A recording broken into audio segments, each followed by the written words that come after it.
Hello friends, welcome to our channel फुर्सत में कुछ पल जिंदगी के। ફ્રેન્ડ્સ, ઘઉંના ફાડા એટલે પૌષ્ટિકતા અને સેહતનો ખજાનો। એટલે જો શિયાળામાં સવારે આપણે કંઈક હેલ્ધી ખાઈ લઈએ કે જે હેલ્ધી હોવાની સાથે સાથે સ્વાદિષ્ટ પણ હોય તો આખો દિવસ આપણી સ્ફૂર્તિ બની રહે છે। તો ફ્રેન્ડ્સ, આજે હું આપની સાથે શેર કરીશ ઘરના નાનાથી લઈને મોટા બધા જ માટે ફાયદાકારક એવા વન પોટ મીલ એટલે કે ઘઉંના ફાડાની થૂલીની રેસીપી। પરંતુ એ પહેલાં જો તમે હજુ સુધી અમારી ચેનલને સબસ્ક્રાઈબ ના કરી હોય તો તેને સબસ્ક્રાઈબ કરી લેજો અને બેલ આઇકનને પ્રેસ કરીને તેમાં ઓલ બટન સિલેક્ટ કરી લેજો, જેથી કરીને આવી જેમ નવી વાનગીઓના અપડેટ્સ તમને સૌથી પહેલાં મળી રહે। અને જો તમને અમારો રેસીપી વિડીયો પસંદ પડે તો વિડીયોને લાઇક કરવાનું, શેર કરવાનું અને નીચે કમેન્ટ બોક્સમાં કમેન્ટ કરવાનું ના ભૂલતા, ક્યોંકि કેર કરતે જાઓ, शेयर करते जाओ, जिंदगी बहुत ही खूबसूरत है।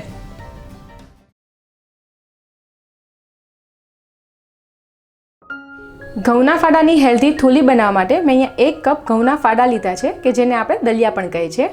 અને હવે સૌથી પહેલાં તો આપણે આ ઘઉંના ફાડાને શેકી લેશું, જેના માટે કડાઈમાં આપણે ઘી કે તેલ એડ કર્યા વગર જ ઘઉંના ફાડાને લઈ લેશું અને ગેસની લો ટુ મીડિયમ ફ્લેમ પર આ રીતે કન્ટિન્યુઅસલી હલાવતા જઈને ફાડાનો કલર ચેન્જ થાય ત્યાં સુધી આપણે તેને ડ્રાય રોસ્ટ કરી લઈશું। અને ફ્રેન્ડ્સ, આ રીતે આપણે ફાડાને પહેલાં શેકી લઈએ તો તેને કૂક થવામાં એટલે કે તેને ચડવામાં બિલકુલ પણ વધારે ટાઈમ નથી લાગતો।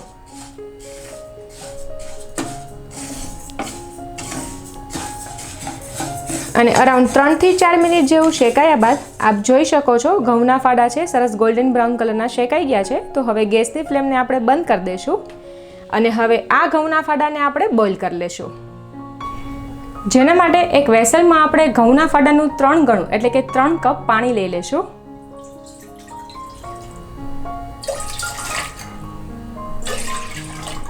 તેમાં 1 ટીસ્પૂન નમક એડ કરી દેશું અને તેને મિક્સ કરી દેશું।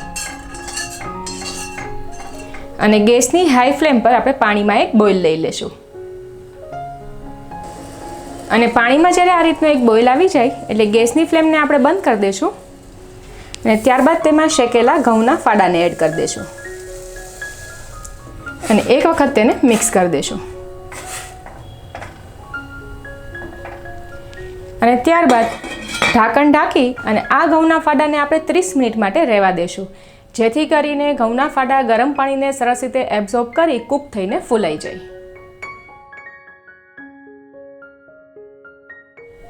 અને હવે 30 મિનિટ બાદ એક વખત આપણે ઘઉંના ફાડાને ચેક કરી લઈએ। આપ જોઈ શકો છો ઘઉંના ફાડાએ ઓલમોસ્ટ બધું જ પાણી એબ્ઝોર્બ કરી લીધું છે અને ફાડા સરસ ફૂલાઈ પણ ગયા છે। અને આ રીતે આપણે તેને ચેક કરીએ તો તે સરસ કૂક પણ થઈ ગયા છે। તો હવે ફટાફટથી આપણે થૂલીનો વઘાર કરી લઈએ। અને ઇનકેસ ફ્રેન્ડ જો એવું થાય કે ઘઉંના ફાડાએ બધું પાણી એબ્ઝોર્બ ના કર્યું હોય તો તમે તેને થોડી વખત કૂક પણ કરી શકો છો, જેના માટે કડાઈમાં આપણે 4 ટેબલ સ્પૂન જેટલું તેલ લઈ લેશું અને તેલને થોડું ગરમ થવા દેશું। અને તેલ થોડું ગરમ થાય એટલે આપણે તેમાં 1/2 ટીસ્પૂન રાઈ એડ કરી દેશું।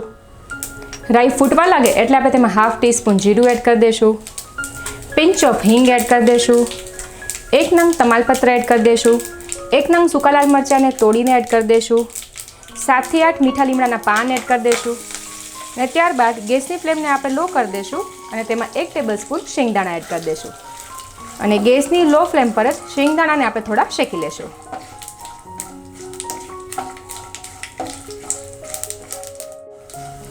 અને અરાઉન્ડ 1 થી 1.5 મિનિટ બાદ શેંગદાણા આ રીતના થોડા શેકાઈ જાય છે તો ત્યારબાદ આપણે તેમાં 1 નંગ મીડિયમ સાઇઝના કાંદાને બારીક સમારીને એડ કરી દઈશું અને ગેસની લો ફ્લેમ પર કાંદા ટ્રાન્સલ્યુસન્ટ થાય ત્યાં સુધી આપણે તેને સોતે કરી લઈશું। અને કાંદા ટ્રાન્સલ્યુસન્ટ સોતે થઈ જાય ત્યારબાદ આપણે તેમાં 1 નંગ લીલા મરચાંને સમારીને એડ કરી દઈશું અને 1 ટીસ્પૂન આદુ અને લસણની પેસ્ટ એડ કરી દઈશું અને ગેસની લો ફ્લેમ પર જ બંનેને 1 મિનિટ જેવું સોતે કરી લેશું।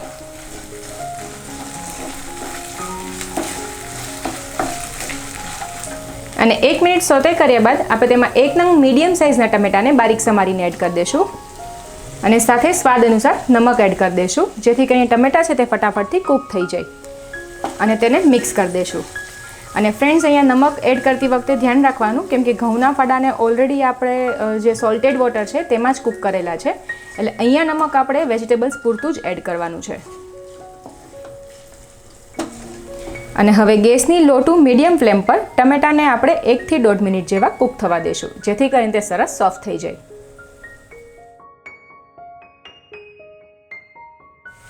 અને ટમેટા સરસ સોફ્ટ થઈ જાય ત્યારબાદ આપણે તેમાં 1/2 ટીસ્પૂન હળદર પાવડર એડ કરી દઈશું, 1 ટીસ્પૂન લાલ મરચું પાવડર એડ કરી દઈશું, જેને તમે તમારા ટેસ્ટ મુજબ વધારે ઓછું એડ કરી શકો છો, અને 1 ટીસ્પૂન ધાણા જીરું પાવડર એડ કરી દઈશું.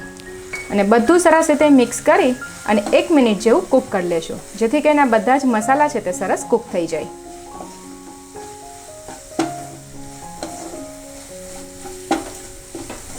અને 1 મિનિટ જેવું કૂક કર્યા બાદ આપ જોઈ શકો છો તેલ સરસ છૂટું પડી ગયું છે. તો હવે આપણે તેમાં બીજા બધા વેજીટેબલ્સ એડ કરી દઈએ, જેમાં આપણે 1 નંગ મીડિયમ સાઇઝના બટેટાને આ રીતના થોડા મીડિયમ સાઇઝના પીસીસમાં ચોપ કરીને એડ કરી દઈશું.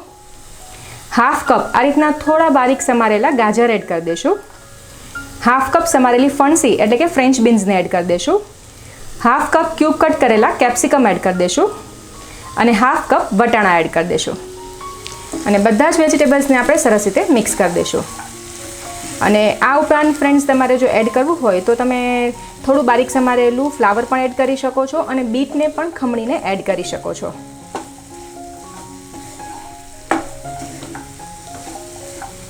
અને ત્યારબાદ હાથમાં થોડું પાણી રહી આ રીતે આપણે તેને સ્પ્રિંકલ કરી દઈશું.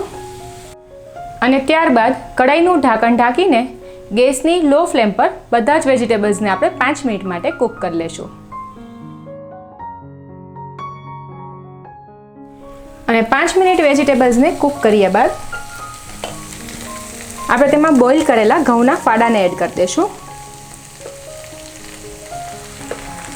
અને તેને મિક્સ કરી દઈશું.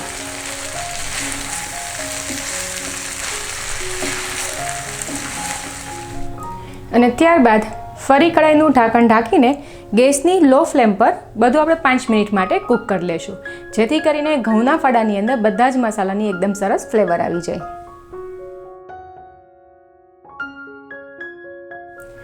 અને 5 મિનિટ ઘઉંના ફાડાને કૂક કર્યા બાદ આપણે તેમાં 1/2 ટીસ્પૂન ગરમ મસાલો એડ કરી દઈશું, અડધા લીંબુનો રસ એડ કરી દઈશું, અને બારીક સમારેલી કોથમીર એડ કરી દઈશું. અને હળવા હાથે બધું એક વખત સરસ રીતે મિક્સ કરી દઈશું.